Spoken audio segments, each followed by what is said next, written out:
Uşu күнгө чейин кыйналып, ар күндүн үйдө 10 күндөн жатып, бул туугандыкын үйдө 10 күн жатып, ошентип жүрдүм. Сүйүнүч, көз жашып.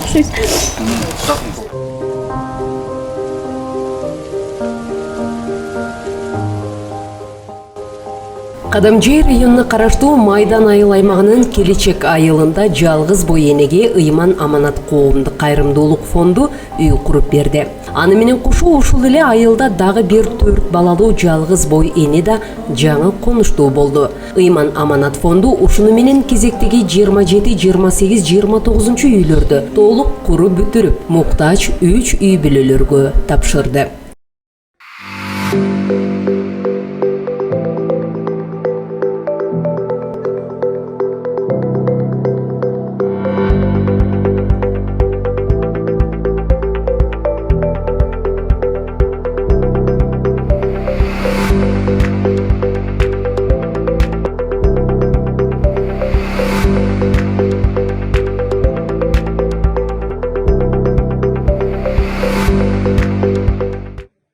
Жетмиш жашты таяп калган эненин көптөн күткөн үмүтү акталып, кайрымдуулук фонду 3 ай аралыгында үй куруп берди. Үй курууга чама чаркы жетпегендиктен фонд бул ишти колго алып, кыска убакытта толук шарты бар заманбап турак жайды салып берген. Ак өргөнүн ачкычын Ыйман Аманат коомдук кайрымдуулук фондунун директору Гүлайым Куттугалиевага тапшырды.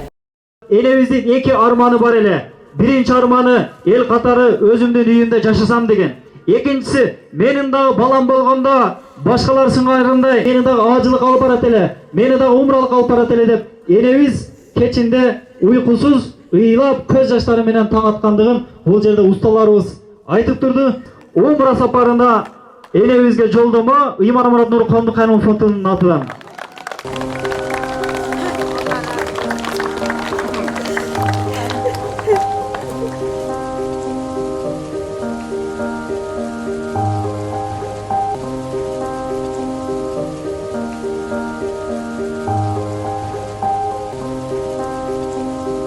Бүгүн өзгөчө сүйүнүч, өзгөчө кубаныч. Бул үй бүлөлөрдүн сүйүнүчүнүн кубанычын көптөгөн сөздөр менен айтып дагы жеткизе албайбыз. Биз каалайт элек ар бир пайгамбардын үммөтү ушундай сүйүнүчкө, кубанычка бөлөнсө. Бул Ыйман Аманат Нур коомдук кайрымдуулук фондунун аз камсыз болгон үй бүлөлөргө салып жаткан кезектеги 27, 28, 29 үйлөрдүн ачылышы. Ыйман Аманат Нур коомдук кайрымдуулук фондунун түптөлгөндүгүнө, ачылгандыгына, ушул ишти баштагандыгына 2,5 жыл болуп калды. Кудай буйруса, азыр чоң бир максат коюп турабыз.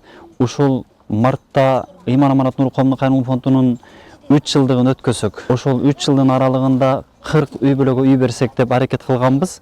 Азыр мына 29-у толугу менен бүтүрүп өз эгелерине тапшырып отурат. Мындан сырткары азыркы учурда дагы 11 үйүбүз бүтүп жатат. Кимдерге жардам бересиздер, кандай адамдарга жардам бересиздер деген суроо бизге көп келет. Ошол мусулман бир туугандарыбыздын дагы суроолоруна жооп бере кетели.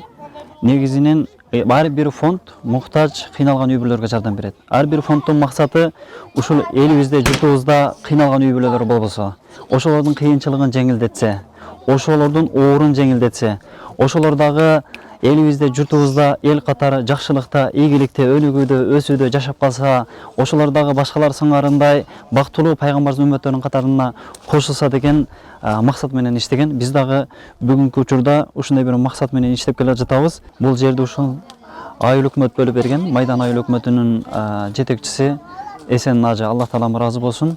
Ошолор ушул жакшылыктын башталышына себепчи болуп калган. Турмушта оор күндөрдү башынан өткөргөн эне Гүлайым Куттугалиева жалгыз кызды өзү тарбиялап өстүрүп, эптеп оокатын жасаган. Турмуштан жолум болбоду, жолдошум бар, бирок бирге жашабай калдым деген эне дээрлик 10 жылдан ашык үймө үй көчүп конуп, көп кыйынчылыктар менен жашагандыгын жашырган жок. Бүгүн мынтип көзүнө толгон жаш кубанычтын көз жашы болуп, Ыйман Аманат фондунун демилгеси бир заматта анын жашоосун өзгөрттү. Мен ушу күнгө чейин ошол жалгыз эне болуп, биз жалгыз кызды чоңойтуп, ушу күнгө чейин кыйналып, ар күндүн үйдө 10 күндөн жатып, бул туугандыкын үйдө 10 күн жатып, ошентип жүрдүм. Ага чейин үй болгон, бирок Өзбекстанда болгон да. Өзбекстанда болгон, аны сатып ишкенден кийин ушинтип калдым да. Ошо биздикилерди алып келип сатып, айылма айыл саттырып, онда окуй эле кыз болчу.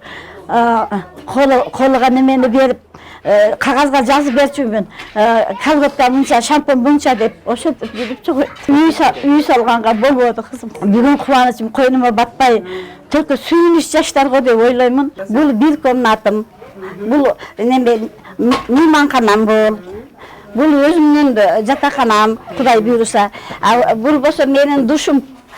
Кудай 5 убак намазыңызды таштабай окуп, ошо жылуу суу менен неме бол дарат алып жүрүңүз деп, ошо немени салып берди. Азыр заманбап кылып салып берди мага үйдү.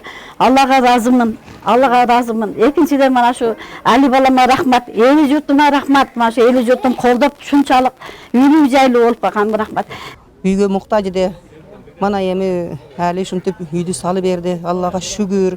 Mana эми өзүнчө болуп каарыган мезгилде отаны болуп мана жашап калды. Рахмат. Биз дагы ошого кубанып отурабыз. Эжем өтө кубанычтуу. Көп жылдан бери кыйналып жүргөн эле. Ушундай үйлүү жайлуу болуп отурганга өтө кубанычтуубуз. Көп үйлөрдү салыптыр. Биз телевизорлордон, немелерден көрүп жатабыз. Чоң рахмат ушул Али балабызга. Дайым ушундай ийгиликтер боло берсин. Элдин дуасы боло берсин. Дайым ушундай көп үйлөр сала берсин.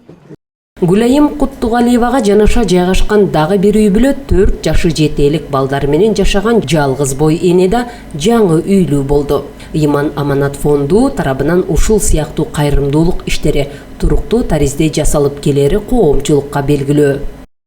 Баткен облусу Кадамжай району Майдан айыл аймагынын айыл өкмөтү ыраазычылык кат Иман Аманат Нур коомдук кайрымдуулук фондунун жетекчиси Али Раушанбек уулуна Майдан айыл өкмөтүнүн социалдык экономикалык өнүгүүсүнө, инфраструктурасын жакшыртууда жана калкты аялуу катмарына көрсөткөн зор салымыңыз үчүн Майдан айыл өкмөтү ыраазычылык билдирет. Ишиңиздерге албан ийгиликтерди жана бакубат жашоо каалайбыз. Мындан ары да ушундай кайрымдуулук иштерди жүргүзүшүңүзгө тилектешпиз. Майдан айыл аймагында келечек айылында Иман Аманат кайрымдуулук фонд тарабынан 2 муктаж жаранга үй салынып берилди. Мындан ары да Кудай буйруса жер тилкесин, 2 жер тилкесин бөлүп берүү жагы каралууда. Буйруса дагы жарандарыбызга Иман Аманат Нур кайрымдуулук фонд тарабынан дагы 2 үй курулмакчы, Кудай буйруса. Жергиликтүү бийлик атынан ушул ыраазычылык билдирет ушул кайрымдуулук фондго. Эми Кудай буйруса ушу жергиликтүү бийлик айыл өкмөт тарабынан ушу жер маселесин чечип даярдап берүүгө жер тилкесин аракет кылабыз. Муктаждарга кайрымдуулук жардамын туруктуу түрдө берип келген. Көп балалуу, ден соолугунан мүмкүнчүлүгү чектелүү үй бүлөлөргө үй куруп, жакшы иштерди жасап келе жаткан фонддун алдыдагы максаттары бийик. Буюрса дагы жүздөгөн мекендештер бизди турак жайлуу кылып, көп кабаттуу үйлөрдү куруу планы бар экендигин фонддун директору билдирди. Ушул Иман Аманат Нур коомдук кайрымдуулук фондунун ушул мартта 3 жылдык үй бүлөйүн белгилейли деп жатабыз иншалла. Биз ушул муктаж үй бүлөлөргө үй эле салбастан ушул убакытка чейин 2,5 жылдын аралыгында 4 мечит салганбыз, 4 диний окуу борбор салганбыз. Кудай буйруса мындан ары алдыга чоң бир койгон максатыбыз бар. Ушул бизди көрүп аткан, көрбөй жаткан, угуп аткандар, укпагандар ушул баардык кыргыз элибизди колдоого чакырат элек. Кандай колдоого? Биздин да өзүбүздүн YouTube каналдарыбыз бар, Instagram баракчаларыбыз бар. Ошолорго катталса, жазылса, жакшы комментарийлерди жазса, бизде ушундай бир ниет болуп атат. 100 муктаж үй бүлөгө ушундай дом салсак. Себеби биз колдон келишинче аракет кылып атабыз. Башка фонддор да колдон келишинче аракет кылып атат. Баары бир элибизде, журтубузда кыйналган үй жок муктаж үй бүлөлөрүнүн саны көп болгондуктан, муктаж үй бүлөлөрүнүн санын азайтуу максатында биз дом сала турган болуп атабыз да. Азыр Кудай буйруса проекттер чызылып атат. Таанымал элим деген, жерим деген Бактияр устаздай, Садыкас дамыладай, Максат дамыладай, Абдышүкүр дамыладай, ушундай тарыхты аты кыла турган, дүйнө жүзүндө тарых жарата турган алымдар сындар жүрөттөрүндө. Амин. Аллаху акбар.